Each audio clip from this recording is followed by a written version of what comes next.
নমস্কাৰ Raimona classes YouTube চেনেলটোলৈ তোমালোকক স্বাগতম। আজি তোমালোকৰ বাবে লৈ আহিছোঁ ক্লাছ 9ৰ সমাজ বিজ্ঞানত থকা ৰাজনীতি বিজ্ঞানৰ দ্বিতীয়টো অধ্যায় চৰকাৰৰ প্ৰকাৰ বা শ্ৰেণী বিভাগ।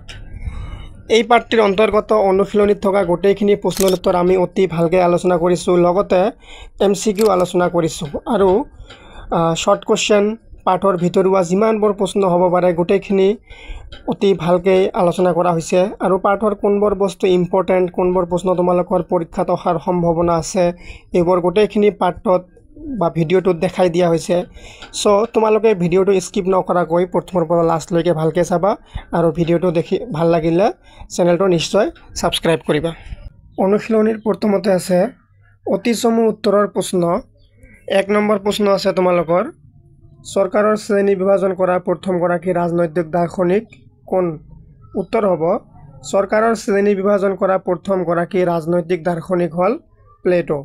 মনত ৰাখিবা তোমালোকে, আমাৰ চৰকাৰক যি ভাগ কৰিছে বিভিন্ন শ্ৰেণীত, এই ভাগ কৰাৰ ভিতৰত প্ৰথমগৰাকী মানুহ কোন? প্ৰথমগৰাকী মানুহজন হ'ল কোন? প্লেটো।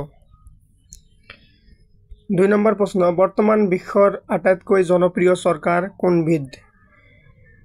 বৰ্তমান বিশ্বৰ আটাইতকৈ জনপ্ৰিয় চৰকাৰ হ'ল সংসদীয় পদ্ধতিৰ চৰকাৰ। বহুতো বিভিন্ন ধৰণৰ দেশত বিভিন্ন ধৰণৰ চৰকাৰে দেশখন চলাই আছে।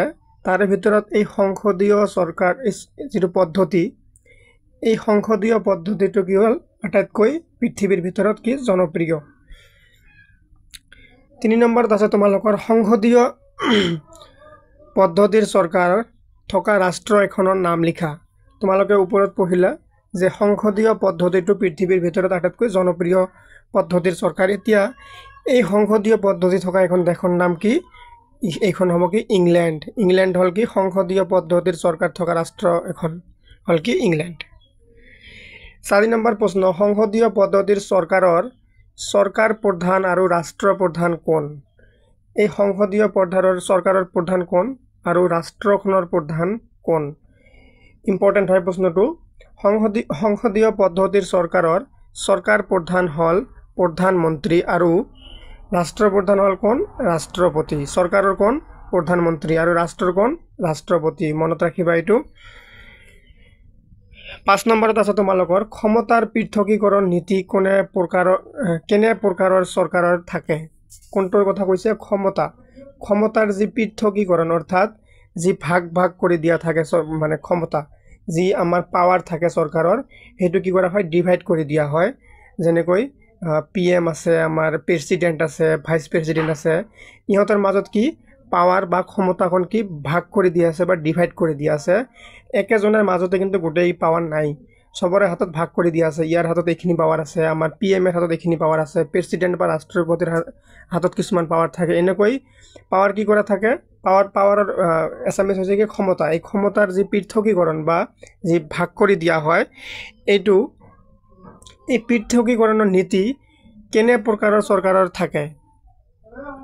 কেনে প্ৰকাৰৰ চৰকাৰ থাকে? ক্ষমতাৰ পৃথকীকৰণ নীতি ৰাষ্ট্ৰপতীয় চৰকাৰৰ থাকে। কাৰ থাকে? ৰাষ্ট্ৰপতীয় চৰকাৰৰ থাকে। ৰাষ্ট্ৰপতীয় চৰকাৰ থকা এখন ৰাষ্ট্ৰৰ নাম লিখা। মানে কোনখন ৰাষ্ট্ৰত ৰাষ্ট্ৰপতীয় চৰকাৰ আছে, তেনেকুৱা এখন দেশৰ নাম লিখিব লাগে।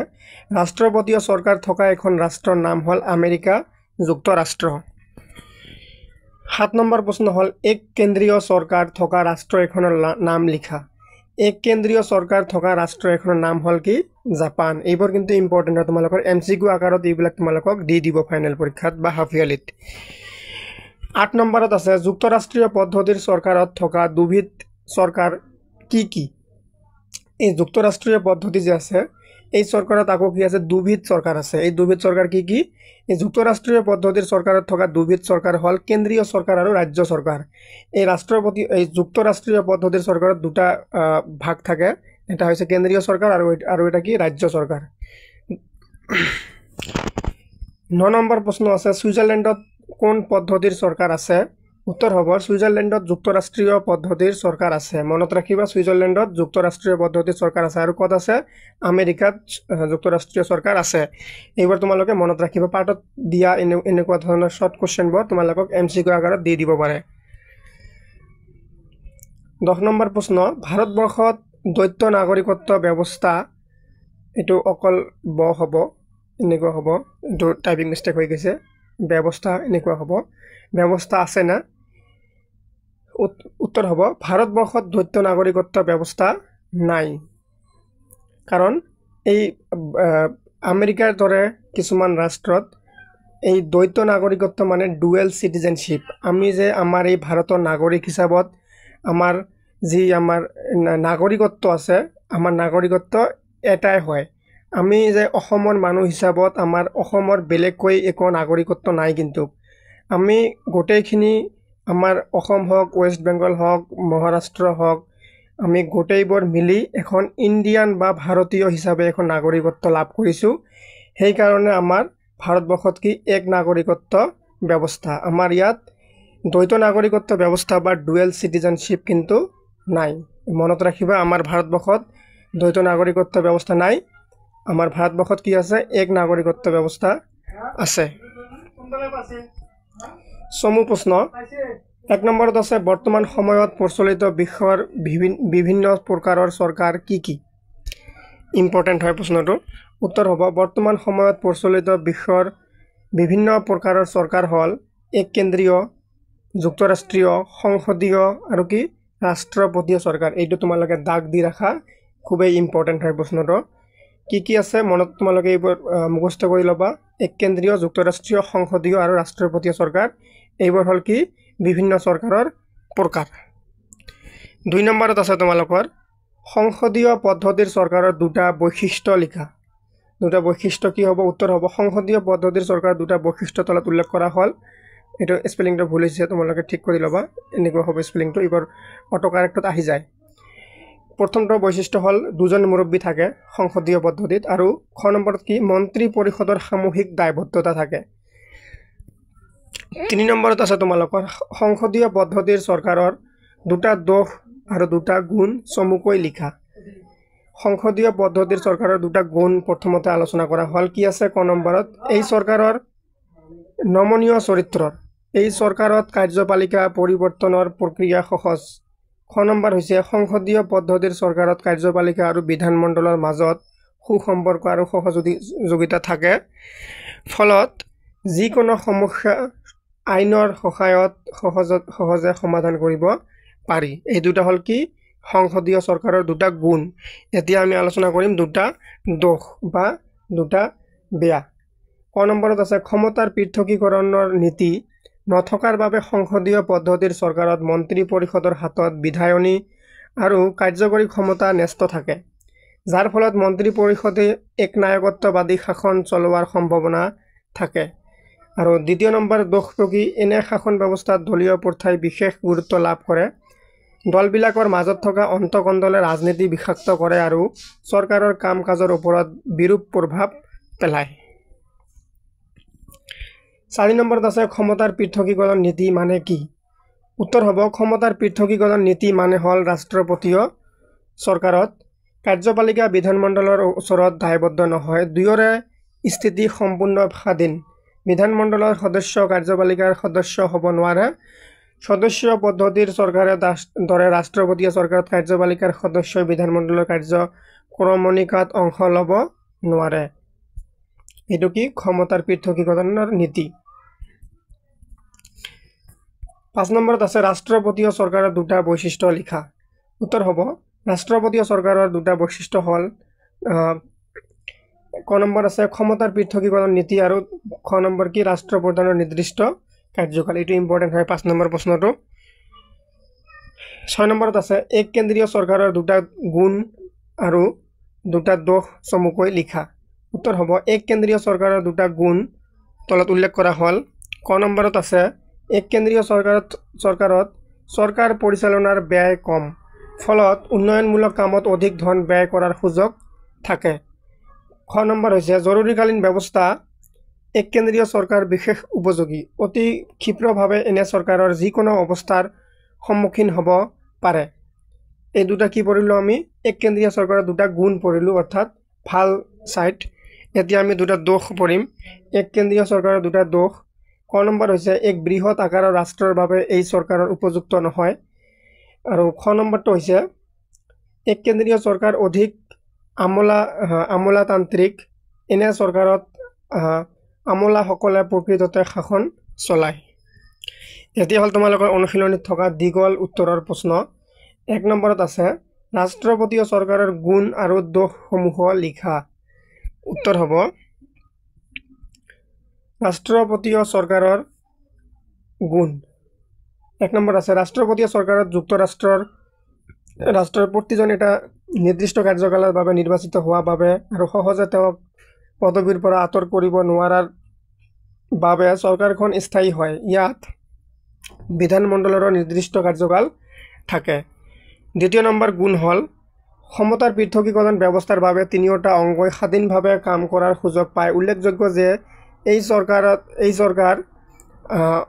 অৱৰোধন আৰু সন্তুলন নীতি থকা বাবে চৰকাৰৰ কোনো অংগই স্বেচ্ছাচাৰী হ'ব নোৱাৰে। 3 নম্বৰ হৈছে এনে চৰকাৰ জৰুৰীকালীন অৱস্থাৰ বাবে অতি উপযোগী। 4 নম্বৰ কাৰ্যপালিকা শক্তিশালী হোৱা বাবে এনে চৰকাৰ দেশৰ ঐক্য আৰু সংহতি সহজে ৰক্ষা কৰিব পাৰে। এইবিলাক হ'ল গুণ। মই অলপকেইটা বেছিকৈ লিখি দিছোঁ, তোমালোকে অলপ কমকৈ লিখিলেও হৈ যাব। 2-3টা লিখিলে হৈ যাব। যদি 5 মাৰ্কছ থাকে তোমালোকে 3টাকৈ 6টা লিখিলে হৈ যাব। 3টা গুণ আৰু 3টা দোষ লিখিলে হৈ যাব। ইয়াত 4টাকৈ দিয়া আছে। আৰু এতিয়া কি ৰাষ্ট্ৰপতীয় চৰকাৰৰ দোষ। 1 নম্বৰত আছে ৰাষ্ট্ৰপতীয় চৰকাৰত ৰাষ্ট্ৰপতিজনক বিধানমণ্ডলে নিয়ন্ত্ৰণ কৰিব নোৱাৰাৰ বাবে চৰকাৰ স্বেচ্ছাচাৰী হোৱাৰ আশংকা থাকে। ক্ষমতাৰ পৃথকীকৰণ নীতিৰ বাবে ৰাষ্ট্ৰপতীয় চৰকাৰত কাৰ্যপালিকা আৰু বিধানমণ্ডলৰ মাজত সহযোগিতা নাথাকে। সামগ্ৰিকভাৱে ই দেশৰ প্ৰশাসনত বিৰূপ প্ৰভাৱ পেলায়। 3 নম্বৰত আছে ৰাষ্ট্ৰপতীয় চৰকাৰৰ অন্যতম বৈশিষ্ট্য হৈছে ইয়াৰ অনমনীয় সংবিধান। সংবিধানখন অনমনীয় হ'লে কি হয় পৰিৱৰ্তিত পৰিৱেশ আৰু পৰিস্থিতিত সংবিধানখন সংশোধন কৰাত জটিলতা আহে। 4 নম্বৰত আছে ৰাষ্ট্ৰপতীয় চৰকাৰত কাৰ্যপালিকা আৰু বিধানমণ্ডল ৰাজনৈতিক দলৰ হ'লে ৰাজনৈতিক সংকট সৃষ্টিৰ সম্ভাৱনা অধিক। 5 নম্বৰত আছে এই চৰকাৰত মন্ত্ৰিত্ব লাভৰ ক্ষেত্ৰত ব্যক্তিগত অনুগত্যই আৰু অধিক গুৰুত্ব লাভ কৰাৰ সম্ভাৱনা থাকে। এইবোৰ আমি দোষ আলোচনা কৰিলোঁ। তোমালোকে ভালকৈ এইবোৰ বহীত লিখি ল'বা আৰু ভালকৈ পঢ়ি ল'বা। আমি ভিডিঅ'টোৰ শেষত গুৰুত্বপূৰ্ণ পাৰ্টৰ ভিতৰুৱা বা এক্সট্ৰা শ্বৰ্ট কুৱেশ্যন MCQ আলোচনা কৰিছোঁ। তোমালোকে শেষলৈকে চাই থাকা, লাষ্টত তোমালোকে MCQ পাই যাবা। 2 নম্বৰত আছে সংসদীয় পদ্ধতিৰ চৰকাৰৰ বৈশিষ্ট্যসমূহ লিখা। উত্তৰ হ'ব কি কৈছে সংসদীয় পদ্ধতিৰ চৰকাৰৰ বৈশিষ্ট্য লিখিব কৈছে। ক নম্বৰত আছে দুজন মুৰব্বী। এই চৰকাৰত দুজন মুৰব্বী ব্যৱস্থা আছে। এজন প্ৰকৃত কাৰ্যপালিকা আৰু আনজন কি নামমাত্ৰ কাৰ্যপালিকা। খ নম্বৰত আছে কি কাৰ্যপালিকাৰ সদস্যসকলে বিধানমণ্ডলৰ সদস্য। এই চৰকাৰত কাৰ্যপালিকা অৰ্থাৎ মন্ত্ৰী পৰিষদৰ সদস্যসকল বিধানমণ্ডলৰ সদস্য। ক নম্বৰত আছে বিধানমণ্ডল আৰু কাৰ্যপালিকাৰ ওচৰত সম্বন্ধ। সংসদীয় পদ্ধতিৰ চৰকাৰত বিধানমণ্ডল আৰু কাৰ্যপালিকাৰ সম্পৰ্ক নিবিড়। ইয়াত তোমালোকে এটা স্পেচ দি ল'বা। ঘ নম্বৰত আছে মন্ত্ৰী পৰিষদ বিধানমণ্ডলৰ ওচৰত দায়বদ্ধ। সংসদীয় পদ্ধতিৰ চৰকাৰত কাৰ্যপালিকাই সকলো কাম কৰাৰ বাবে বিধানমণ্ডলৰ ওচৰত দায়বদ্ধ থাকে। বিধানমণ্ডলে অনাস্থা প্ৰস্তাৱ গ্ৰহণ কৰিলে মন্ত্ৰী পৰিষদে পদত্যাগ কৰিবলৈ বাধ্য হয়। আৰু 9 নম্বৰত কি আছে মন্ত্ৰী পৰিষদৰ সামূহিক দায়বদ্ধতা। এই চৰকাৰত মন্ত্ৰী পৰিষদখন সামূহিকভাৱে বিধানমণ্ডলৰ ওচৰত দায়বদ্ধ হয়। এতিয়া আছে তোমালোকৰ 3 নম্বৰ প্ৰশ্ন। যুক্তৰাষ্ট্ৰীয় পদ্ধতি চৰকাৰৰ বৰ্তমান জনপ্ৰিয় হৈছে এই কথাষাৰ কি আমি উদাহৰণসহ আলোচনা কৰিব লাগে। উত্তৰ হ'ব যুক্তৰাষ্ট্ৰীয় পদ্ধতিৰ চৰকাৰ বৰ্তমান জনপ্ৰিয় হোৱাৰ কাৰণবোৰ হ'ল যুক্তৰাষ্ট্ৰীয় পদ্ধতিৰ চৰকাৰত প্ৰতিখন ৰাজ্যই তথ্য শাসনৰ সুবিধা লাভ কৰাৰ লগতে এখন বৃহৎ শক্তিশালী ৰাষ্ট্ৰৰ অংগৰাজ্যও হয়। ভিন্ন ধৰ্ম জাতি আৰু ভাষিক গোষ্ঠী বসবাস কৰা এখন বিশাল ৰাষ্ট্ৰৰ বাবে যুক্তৰাষ্ট্ৰীয় চৰকাৰ বেছি ফলপ্ৰসূ হয়। যুক্তৰাষ্ট্ৰীয় চৰকাৰ গুণ বুলি ক'ব পাৰি। ওপৰত উল্লেখ কৰা কথা যুক্তৰাষ্ট্ৰীয় চৰকাৰৰ গুণ বুলি ক'ব পাৰি। গুণ থকাৰ উপৰিও ইয়াৰ কিছুমান দোষো আছে। এই চৰকাৰত কেন্দ্ৰ আৰু ৰাজ্য চৰকাৰৰ মাজত ক্ষমতাৰ ভাৰসাম্য ৰক্ষা কৰাত জটিলতাৰ সৃষ্টি হয়। এই চৰকাৰত আঞ্চলিকতাবাদ সৃষ্টি হোৱাৰ সম্ভাৱনা থাকে। যুক্তৰাষ্ট্ৰীয় চৰকাৰত অৰ্থ ব্যয় থাকে অধিক। যুক্তৰাষ্ট্ৰীয় চৰকাৰৰ উৎকৃষ্ট উদাহৰণ হ'ল আমেৰিকা যুক্তৰাষ্ট্ৰ চৰকাৰ। উপৰোক্ত দোষবিলাক থকা সত্ত্বেও বৰ্তমান পৃথিৱীত যুক্তৰাষ্ট্ৰীয় চৰকাৰে অধিক জনপ্ৰিয়তা লাভ কৰিছে। এটা শাসন পদ্ধতি হিচাপে যুক্তৰাষ্ট্ৰীয় চৰকাৰ ভৱিষ্যতে অধিক জনপ্ৰিয় হোৱাৰ সম্ভাৱনা আছে। 4 নম্বৰত আছে তোমালোকৰ এক কেন্দ্ৰীয় চৰকাৰৰ বৈশিষ্ট্যসমূহ লিখা। এইটো বৈশিষ্ট্য স্পেলিংটো ভুল হৈছে, এনেকুৱা হ'ব। উত্তৰ হ'ব 1 নম্বৰ বৈশিষ্ট্য হ'ল শক্তিশালী কেন্দ্ৰীয় চৰকাৰ। এনে চৰকাৰত সংবিধানে সকলো ক্ষমতা কেন্দ্ৰীয় চৰকাৰৰ ওপৰত ন্যস্ত কৰে। 2 নম্বৰত আছে লিখিত অথবা অলিখিত সংবিধান। এক কেন্দ্ৰীয় চৰকাৰত সংবিধানখন লিখিত বা অলিখিত হ'ব পাৰে। উদাহৰণস্বৰূপে ইংলেণ্ডৰ সংবিধানখন অলিখিত আৰু নেদাৰলেণ্ডৰ সংবিধানখন লিখিত। 3 নম্বৰত আছে একক নাগৰিকত্ব। একক নাগৰিকত্ব এক কেন্দ্ৰীয় চৰকাৰৰ প্ৰধান বৈশিষ্ট্য। 4 নম্বৰত আছে দুৰ্বল ন্যায়পালিকা। এক কেন্দ্ৰীয় চৰকাৰত আইনসভাৰ প্ৰাধান্য পৰিলক্ষিত হয়। আইনসভাই প্ৰণয়ন কৰা আইনক ন্যায়পালিকাই অসাংবিধানিক বুলি ঘোষণা কৰিব নোৱাৰে। আৰু 5 নম্বৰ আছে কি নমনীয় সংবিধান। এক কেন্দ্ৰীয় চৰকাৰৰ সংবিধান সাধাৰণতে নমনীয় হয়। কেন্দ্ৰীয় চৰকাৰে নিজৰ প্ৰয়োজনত সংবিধানখন সংশোধন কৰিব পাৰে। আৰু 5 নম্বৰ প্ৰশ্ন হ'ল তোমালোকৰ এক কেন্দ্ৰীয় চৰকাৰ প্ৰকৃততে গণতান্ত্ৰিক নে?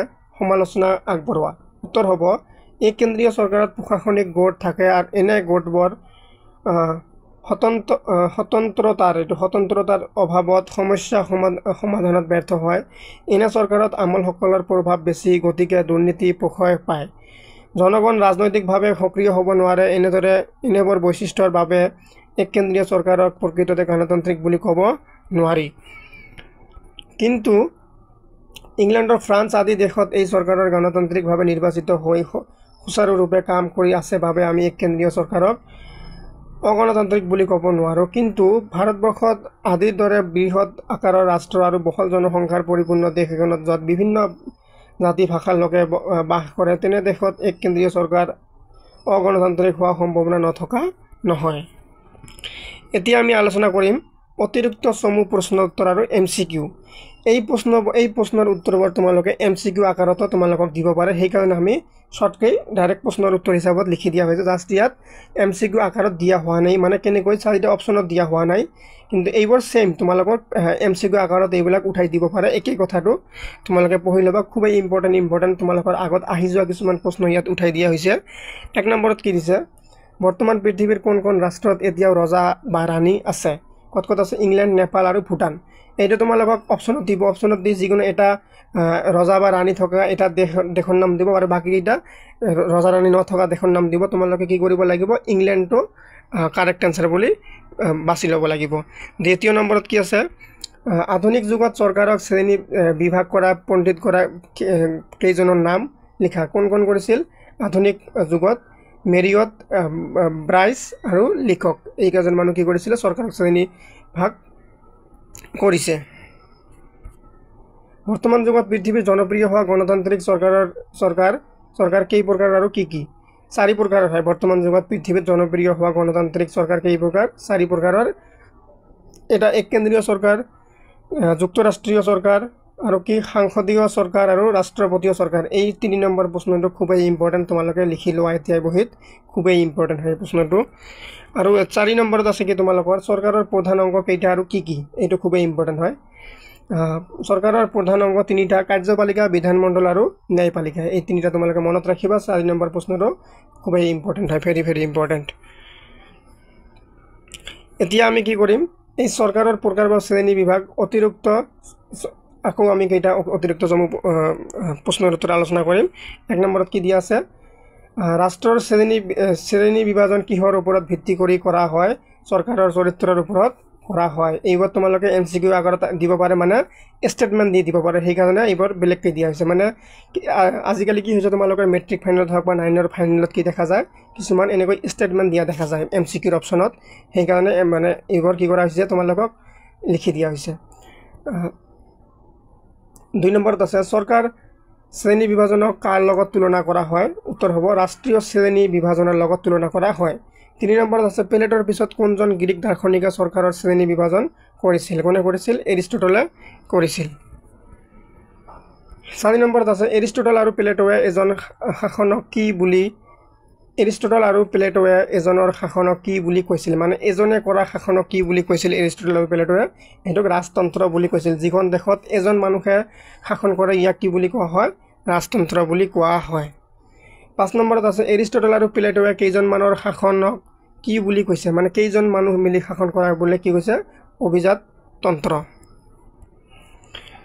6 নম্বৰত আছে তোমালোকৰ এৰিষ্টটল আৰু প্লেটোৱে বহুজনৰ বা ৰাইজৰ শাসনক কি বুলি কৈছিল ৰাজ্য ব্যৱস্থা বুলি কৈছিল 7 নম্বৰত আছে এৰিষ্টটল আৰু প্লেটোৰ মতে জনস্বাৰ্থৰ বিপৰীতে চলা এজনৰ শাসনক কি বুলি কৈছে স্বতন্ত্ৰ এই বোৰ্ড প্ৰশ্ন কিন্তু তোমালোকৰ কাৰণে ভেৰি ইম্পৰ্টেন্ট হয় তোমালোকে এইবোৰ তোমালোকৰ এমসিকিউ আকাৰত দিব শৰ্ট কোশ্চেন আকাৰত দিব ইয়াৰ ভিতৰতে দিব এইবোৰ তোমালোকৰ পাঠৰ ভিতৰৰ পৰা পঢ়ি উলিয়া হৈছে প্ৰশ্নবোৰ 8 নম্বৰত আছে কি এৰিষ্টটল আৰু প্লেটোৰ মতে জনস্বাৰ্থৰ বিপৰীতে চলা কেইজনমান শাসক কি বুলি কৈছিল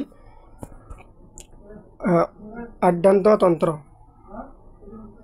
এৰিষ্টটল আৰু প্লেটোৰ মতে জনস্বাৰ্থৰ বিপৰীতে চলা বহুজন শাসনক কি বুলি কৈছিল গণতন্ত্ৰ বুলি কৈছিল 10 নম্বৰত আছে কোনজন দাৰ্শনিকৰ চৰকাৰৰ শ্ৰেণী ভাগটো আটাইতকৈ অধিক গ্ৰহণযোগ্য বুলি বিবেচিত কৰা হৈছিল ষ্টিফেন লিককৰ শ্ৰেণী বিভাগটো আটাইতকৈ কি কৰা হৈছিল গ্ৰহণযোগ্য বুলি বিবেচিত কৰা হৈছিল 11 নম্বৰত আছে ষ্টিফেন লিককে আধুনিক যুগৰ চৰকাৰসমূহক কেইটা ভাগত ভাগ কৰিছিল দুটা ভাগত ভাগ কৰিছিল এক নায়কত্বতন্ত্ৰ বা স্বতন্ত্ৰ আৰু খ নম্বৰটো কি গণতন্ত্ৰ